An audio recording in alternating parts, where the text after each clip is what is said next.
emblemnya Garuda itu dibikin buletan, ada buletannya, terus dibikin biar karena nggak nyerap keringat pemain katanya. Jadi reguler sama kena sinar matahari nggak nyerap. Welcome back to Anak Gawang. Di episode kali ini kita akan membicarakan sesuatu yang baru saja terjadi, baru saja hangat-hangatnya dan menimbulkan kontroversi, yaitu adalah nggak perkenalan dulu. nanti aja, nanti lu gue kenalin, sabar. Kan bisa perkenalan dulu. Ganti. Adalah apa? Jersey timnas Indonesia untuk tahun ini ya, dari apparel 2 tahun baru ke depan, 2 tahun ke Betul, depan. yaitu adalah Ersko. Di sebelah kiri gua ada Bang Tengku, dia itu desainer Balenciaga ya. Ini lakban. Sebelah kanan gua ada Abang Iking, dia anak didiknya Igun. Jadi udah berkompeten sekali nih untuk membahas jersey kayak gini. Pertama itu kita ngebahas ini dulu deh, tentang apa kerjasama antara Ersko dengan PSSI. Mungkin Bang Koplo bisa cerita awal-awalnya itu gimana, kenapa jadi Ersko yang menang. Jadi setelah sama apparel yang sebelumnya habis kontrak, PSSI itu ngadain tender. Buka tender untuk apparel official jersey timnas Indonesia selama 2 tahun ke depan. Itu banyak yang ikut tuh. Kebetulan apparel yang sebelumnya juga ikut kan dalam tender tersebut, tapi yang menang akhirnya Ersko. Ersko itu kalau nggak salah nilai kontraknya sekitar 16,5 M. Tapi dia itu bisa panjer ke PSSI 5 M Jawab. di awal untuk ngasih uang 5 M di awal. Kayak gitu. Terus sebelumnya bocorannya nih, sebelum Expo itu ada satu apparel lokal yang tadinya tuh bakal dia yang menang, tapi ternyatanya kalah karena balik lagi uang. Uang panjarannya. Iya, Mungkin nominalnya. Mungkin Bang Ikin gimana melihat Expo ini sebagai anak baru di dunia apparel? Ya, kalau melihat respon dari inilah ya, respon dari masyarakat gitu, ada beragam lah, ada yang mengapresiasi, jadi nggak sedikit juga yang mengkritik lah. Pokoknya intinya kemarin itu jadi salah satu bahasan yang cukup hangat juga, itu topik hangat juga di media sosial lah, baik di Instagram, TikTok atau di Twitter, soal jersey-nya Expo ini, jersey timnas Indonesia garapan Expo ini. Gua pribadi sih belum melihat langsung ya, karena kemarin kebetulan nggak liputan, Bang Alko yang liputan, jadi belum melihat langsung sih, jadi belum bisa. Kalau melihat sekilas di foto sih, yang jersey latihannya sih, kalau di desain sih gue cukup oke lah, cukup suka. Kalau dari gue ya, yang dipakai latihan kemarin tuh yang warna merah hitam itu kayaknya cukup oke lah. Cuman kalau untuk jersey tandingnya kayaknya emang agak kurang sih, kalau bagusan yang sebelumnya kalau menurut gue. Kasih nilai aja berapa, jangan takut-takut Mas Ikin. Ya kayak inget tuh. Yang mana nih? Yang jersey utama lah, sama home dan away-nya.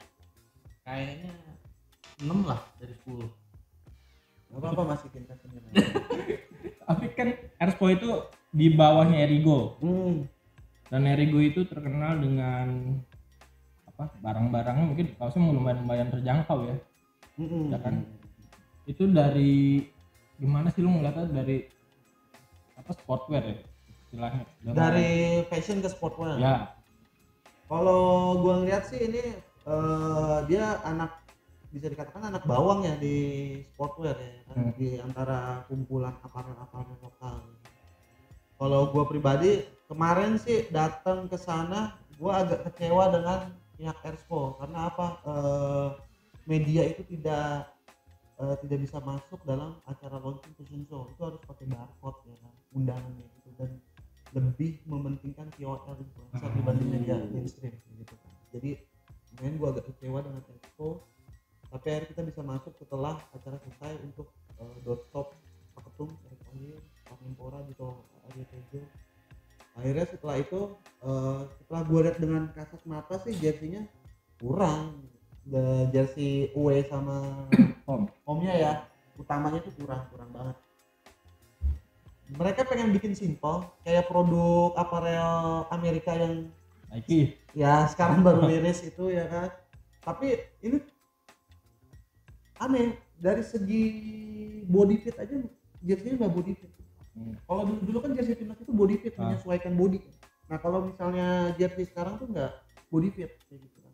Kalau yang buat kan gue liat detail-detailnya tuh, terus jangan kayak ngejelasin kalau yang kayak petir itu apa semangat supporter, terus katakan drum, kayak gitu-gitu kayak gue ngeliatnya ya kayak udah ada nih patternnya baru dibikin nih kayaknya apa nih mirip ya kan kayak yang petir itu bisa semangat kan bisa kurang mewakili kalau gue lihat. Kalau sebenarnya kalau gue pribadi ya secara desain itu udah terlalu kuno ya kan masukin itu sekarang jersey modern mana ada dengan makna itu. Yang paling makna itu yang gue sesalin dari jersey Irspo itu logo Garuda. Logo Garuda dibikin perisai baru tapi Garuda emblemnya Garuda itu dibikin buletan, ada buletannya, terus dibikin lagi perisai jadi 2 perisai gitu. Itu aneh banget ya kan. Kalau contoh ya jersey The Three Lions Inggris itu emblemnya itu udah hak pattern dari FA udah di hak patternnya itu mau dia ganti aparel pun emblemnya seperti itu. Gue juga enggak kayak kata dia silnya apa kan soalnya di atas terus tulisan Indonesia ada tonjolannya lagi kan seal Captain America aja nggak kayak gitu. Lu gimana ngatain detailnya ya apa namanya tuh sama kayak Bang Koplos sih. Jadi mungkin emang apa kurang sih ya terutama kalau gua nyorotinya juga soal kualitas dari si bahan jersey sendiri. Iya. Karena kemarin Katanya kan STI timnas protes ya. Ya kemarin kan timnas Indonesia itu gelar latihan perdana tuh di Madia jelang lawan Vietnam udah pakai jersey latihan terbaru dari itu. Dan waktu stop sama media Pak Sumarji ketua badan tim nasional bilang kalau Sintayong ngeluh soal jersey itu karena gak nyerap keringat pemain katanya. Jadi ya berat lah gitu pemain lagi latihan keringetnya lebih nyerap KNPL. Pokoknya gak menyerap keringat lah. Kita ganti ya. Minta ganti dan terus pakai Mills dulu. Ya. Pelajaran. Dan apa namanya tuh tapi kata Pak Mardi sih setelah latihan itu katanya kan ada si pihak Expo-nya juga saat latihan itu dan udah ngobrol katanya per hari ini akan diganti si jersey latihan. Terkait itu kan sebelumnya udah dipakai sama timnas Indra 1 itu ya. Kok nggak ada komen-komen ya Pak Indra ya? Beda orang. Beda komentar, beda selera. Terus ada lagi yang di Metus tuh mirip-miripin dengan Singapura dan Vietnam. Ya. Itu kan ini ada juga Polandia mirip tuh Polandia. Jersey Polandia yang baru itu mirip banget. Terus ada lagi yang mau apa? Bikin kayak Denmark kan tuh di dalamnya itu ada nama-nama klub. Ada 1.500 kalau nggak salah nama-nama klub di Denmark. Nah, itu kan bisa dicontoh misalnya nama-nama Denmark Hamels ya. Ya, nama-nama apa? Korban yang udah meninggal gitu kan. Kayak apa? Korban meninggal ini ya penonton bola kan. Jadi serasa gitu. Iya kalau mau filosofi sekalian jangan apa balik tragedi puncak dulu. Ya itu kan nanti misalnya dijual terus ada beberapa persen buat korban. Amal gitu. Iya kan juga bisa. Tolong ekspor kayak saya. Iya. Tapi ya ada kabar katanya gue penasaran sih nih Expo kedepannya nih bisa buat mantel bulu angsa nggak untuk musim dingin kan? Untuk tesnya misalnya timnas ke Eropa kayak gitu kan? Karena setahu gue ini ada permasalahan sulit ketika aparel lokal ini membuat mantel musim dingin. Itu ada dari kisah-kisah sebelumnya itu ada kesulitan kayak gitu. Hanya produk-produk dari luar negeri yang bisa langsung membuat itu mantel bulu angsa itu gitu. Dan yang gue kritik juga dari Irspo mungkin gue beda ini kali ya pandangan lifestyle ya. Kalau gue lihat lifestyle casual hoodie kayak timnas itu juga termasuk kurang nggak cocok untuk pemain untuk seorang atlet ya. Kalau mungkin untuk model oke lah cocok ya kan. Tapi gue juga nggak terlalu mendalami fashion ya kan. Jadi bukan ini Balenciaga. Balik lagi sih selera ya kan. Kalau gue sih kurang ya contoh ya Tom Hay kayak Justin Hubner disuruh pakai celana 3/4 gitu. Itu menurut gua kurang sih. Ya kan ngeliat barang-barang yang selain jersey-nya. Yang dipakai coach Shin tuh. Yang hoodie. Itu sih hoodie-nya kalau gua lihat, kalau buat lifestyle ya oke sih, maksudnya untuk nongkrong atau apalah. Cuman ya mungkin untuk di sepak bola gua nggak tahu sih. Jaket timnas Cocok yang apa enggak? ini kalau misalnya jaket buat Latihan. enggak, ini tracksuit national anthem tuh kan. Ya. Itu kurang banget tuh. Yang merah Gua belum itu. lihat tuh. Iya, kalau itu. merah sama hitam itu Oh, kurang. itu gua belum lihat. Yang kurang tuh ininya, tulisan Airspol-nya jelek banget kayak bikin dari Canva. Enggak sih? Terlalu simpel. Gitu. Iya kan review jujur ya. Iya. Mungkin Expo mau ngasih jersey ke kita review jujur, kita bedah ini kualitas apa jahitannya itu bisa. Terus apa lagi ya terkait di medsos terlalu rame sih ya. Rame, ya. Gimana kan ada pecah belah, nggak ada yang mendukung nggak sih? Bilang wah ini bagus nih. Ya kalau di Instagramnya Expo sih tadi gua lihat ada beberapa warganet yang berkomentar mengkritik lah negatif ke Expo ini, misalnya salah satunya gua bacain lah Akun ya. apa nih? Rizky Ariandi. Siapa Nama Rizky Ariandi? ada di Instagram Expo ya, di kolom komentarnya ada namanya @dito Febianto. Dia bilang mungkin dia baca berita soal Sintayong. Dia bilang nggak menyerap itu jersey, nggak menyerap keringat, apa nggak riset dulu nih timnya. Jadi ya itulah salah satu kritikan dari warganet gitu buat pihak R. Ya, semoga aja kan nggak tahu juga nih kan ada kasus juga dulu Warik sih ya kan udah taken kontrak sama PSSI, akhirnya nggak jadi ya kan. Juga kalau jelek bagus itu selera, tapi kalau banyak yang jelek mungkin kemungkinan emang banyak yang bilang jelek, mungkin kemungkinan emang Tapi jelek. gua emang kurang banget sih untuk Kalau ini jersey deh, ya. mungkin kan jersey itu salah satunya teknologinya ya kan, ada Ya, yang kering, terus dari kalau dry fit kan Nike biasanya itu tuh, dari dry apa, fit. dari plastik itu. Iya, Nah, daur ini ulang. kalau lu tahu nggak dengan apa Fairphone ini gimana pengembangannya? Dia cuman ngasih filosofi jersey ini diambil desainnya dari jersey timnas tahun 81 ketika itu timnas Indonesia menang lawan Jepang 2-0. Muhammad Sadat, CEO Expo Erigo, dia mengklaim bahwa itu kemenangan terakhir timnas Indonesia di kualifikasi Piala Dunia Padahal pada zona Asia. Gue nggak tahu ya, tapi kan kualifikasi Piala Dunia itu kan formatnya beda-beda dari dulu sampai sekarang kan. Gue juga belum riset secara mendalam nih, ada nggak kemenangan timnas Indonesia setelah tahun 81 di kualifikasi Piala Dunia gitu. Jadi dia ngambilnya dari situ bentuk desainnya. Tapi gue lihat sih kalau dulu aparel Jerman kan waktu 81 itu ya. Tapi setelah gue lihat bagusannya dulu. bagusnya yang Expo ini kok gue lihat agak mirip Liverpool ya. Apa karena desainernya The Reds?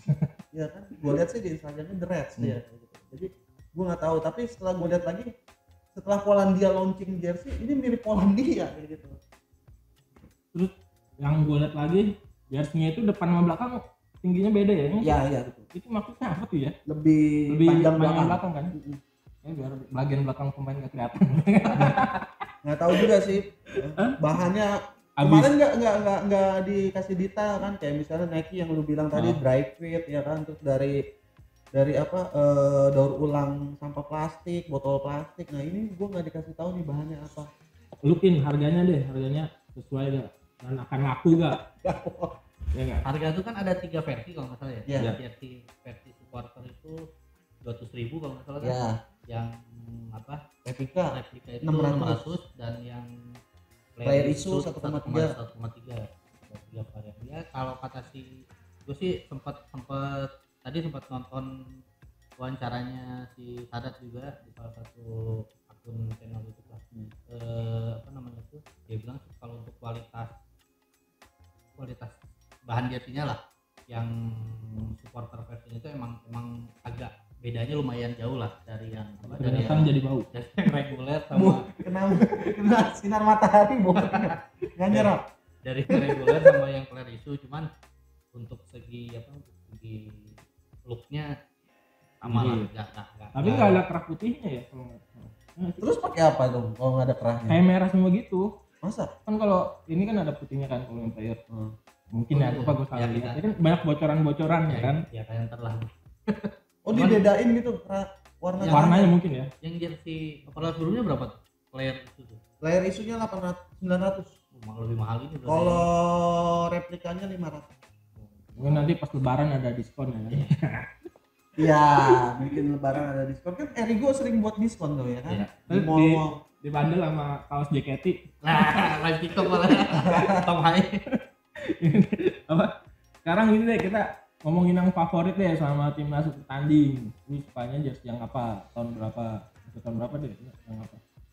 Kalau gua favorit gua jersey timnas di Piala Asia 2007. Nike yang ada Yang dipakai Lebo, yang ada silang-silangnya. yes. Apa? Menurut gua sih oke tuh dari desain juga kayak gitu. Sama gimana ya? Yang Itu Garudanya gede udah ada. Kan banyak tuh. itu sama paling yang zaman 2004 ya ada si Adidas yang model lama tapi bukan kulit jeruk. Mungkin ada yang favorit gak? Mungkin yang Yang tahun kemarin. Bagus kan? Ada kerahnya. Ya, oke. Yang tahun kemarin sama Nonton kemarin gue seneng yang putih tuh. Ya itu lumayan. Itu sama ini paling lah, kalau bukan favorit mungkin yang paling gue inget lah, salah satu yang paling gue inget itu yang 2012 atau 13 ya, yang di sini hijau tuh, ingat ya? oh iya Yang iya hijau. iya iya. Yang BP masih Itu main lah. 2012 12 ya? AFF. Nah, itu. Yang dualisme yang Ya. hijau sini kan garis ini. Ya itu jersey Iya timnas, tuh bagus tuh. Bagus. jersey timnas terakhir yang gue punya itu. Setelah itu Kalau- gak pernah beli lagi. Kalau gua yang aparel sebelumnya dapat dari aparel sebelumnya merah sama putih. Jadi lu pengen dapet kali ini. Oh, jadi arahnya ke Oh, sana. enggak. Arahnya. Enggak. Tolong wisata. Kita ini deh, kita tinggalkan jersey, kita bahas ini aja. Yang baru lagi dari timnas itu adalah pemain-pemainnya, yaitu pemain naturalisasi. Lu ada info gak ini siapa aja yang sudah disumpah? Ya, berkaitan soal pemain keturunan, malam hari Senin malam sekitar pukul 10-11 lah, Tom Hai sama Lionel Messi. Tom Hai sama Ragnar Olsmangun sudah mengambil sumpah di Kanwil Kemenkumham DKI Jakarta dan ngebutuh. Jadi Senin malamnya disumpah, Selasa dini harinya berdasarkan keterangan dari anggota Exco PSSI Bang Arya, katanya KTP sama Udah jadi. paspornya udah jadi. Cepet banget ya, Kalau kita lama banget gitu bikin paspor. Gua bikin KTP 3 tahun. belum ketemu calon, Nah, ya pokoknya KTP sama paspornya katanya udah jadi per dini hari tadi, dan sudah akan didaftarkan untuk pertandingan kedua melawan Vietnam tanggal kedua, 26. bukan yang pertama. Yang pertama Enggak bakal sempet udah gak bisa, kata Pak Mardi, Pak Sumardi ketua BTN itu pendaftaran untuk match tanggal 21 itu ditutup tanggal 13 kemarin. Jadi siapa si Tom Hai sama Ragnar udah dipastikan nggak akan main lawan Vietnam di GBK lusa nanti hari Kamis. Kalau yang sebelumnya siapa sih? Kayaknya ada juga kan? Ada sebelumnya si Nathan Coaon sama Jake Jazz di akhir tahun. Nah kalau itu Berarti mereka bisa. bisa main. Bisa. Kalau Nathan Nathan belum ya? Masih belum. Nathan belum ada informasi Belum ada lebih lanjut informasi. dari PSSI. Tapi soal kalau Jake ya sudah sudah pasti. dapat. Satu lagi tinggal kiper kan Martin Paes. Yang nepis tenangan Messi. Iya. Kalau Martin Paes kabarnya akan disiapkan untuk FIFA match Lawan Irak nanti lawan Juni. Irak dan Filipina bulan Juni, awal Juni. Tapi ada info gak soal performa mereka di klub masing-masingnya? Kayak gimana sih, posisinya apa? Ragnar itu main di klub Eredivisie. Ereven. Bukan, Ragnar di Fortuna Sittard. Oh, Fortuna Sittard. Sittard. Tom Haye itu ya. Tom Hai FC Ereven. Cuma sebelum kesini mereka juga berdua sempat akhir pekan kemarin main dulu tuh di masing-masing. Tom Hai kalau nggak salah kalah sama Ajax deh. Posisinya apa? Oh, Tom Haye itu Tom Hai gelandang. Dia CMF. playmaker katanya ya. CMF lebih CMF dia, lebih ke playmaker ke depan, bukan jangkar, bukan DMF. Ya pengatur serangan baru timnas lah. Ya, Si ya, Tom ya, Lain. ya. Dan Sapi yang lah, sapi. dan yang gue lihat apa di komentar-komentar publik ya, yang paling antusias itu ya nunggu si Tom Lain ini. Karena kayaknya. julukannya The Professor. Ya julukannya The Professor. Ini Kita, kita pengen tahu Iya. passingnya kayak gimana Iya, ya kan. jadi Seru apakah passnya. dia bisa ngasih passing enak untuk Marcelino, Stroik, Dimas Derajat sama sama Ramadan sana. Oki Caraka. Jadi kan pemain-pemain itu ujian pertamanya untuk melawan Vietnam. Lalu Iya. melihatnya peluangnya gimana nih Pro untuk melawan Vietnam? Lawan Vietnam kan Sintayong diberi target untuk menang di GBK kan. Target menang, kalau gue lihat sih dengan pemain yang ada, apalagi ada Jay Itjes ya kan. Wah, ini belakangnya makin solid ya kan. Gue rasa sih bisa raup 3 poin ya, karena biasanya pakai 3 back kan. Bisa Jay Itjes, Rizky Ridho, satu lagi bisa mungkin siapa? Justin Hapner ditaruh di situ ya. Itu bisa lumayan oke sih. Yang absen kan Asnawi nggak bisa main. Ada beberapa Bisa di backup sama Bagot kayak apa nih? Kan bagus. Yance sama si Jopi Amat itu cedera. Kan bagus juga kabarnya. Bisa sih kalau misalnya untuk raup 3 poin di GBK. Terus di golnya menang berapa juga, menang tipis kan? Tipis sih. Kayak Galaxy apa? Tipis sih bisa. Squad Vietnamnya gimana kan? Kan mantau juga. Kalau Vietnam itu udah mulai main sih, udah mulai yang kemarin absen di Piala Asia kan, yang cedera udah pemain-pemainnya juga udah kayak Nguyen Thanh Linh kan udah dipanggil lagi ya. Udah bisa main. Terus yang nggak main tuh Chong Puong itu nggak dibawa, masalah cedera terakhir kabar. Mungkin Ya, gimana? tapi dengan skuad timnas dengan tambahannya itu ya, dengan tambahannya ada Jay Itses dan kalau Nathan sih kayaknya agak sulit ya untuk main di leg pertama. Mungkin bukan leg pertama apa di pertemuan Jedanya di berapa hari GBK. sih? 5 hari. Kemarin 5 hari. Wah, yang di main di GBK, Kamis. Vietnam, main di GBK Kamis, di Vietnamnya hari Selasa. Semoga bola skor keluar kocokan untuk berangkat ke Vietnam. Kalau nggak kita berangkat sendiri aja. Cuma saya numpang. Udah diprediksi skor deh Kin. Terakhir sama Bang Oplo. Gua Buat yang pertama aja dulu. 2-0 2-1 Untuk Vietnam. timnas. udah semua udah lengkap dari jersey, terus main baru. Kita sudahi saja episode kali ini. Kita akan bertemu di Jumat berikutnya. Dadah.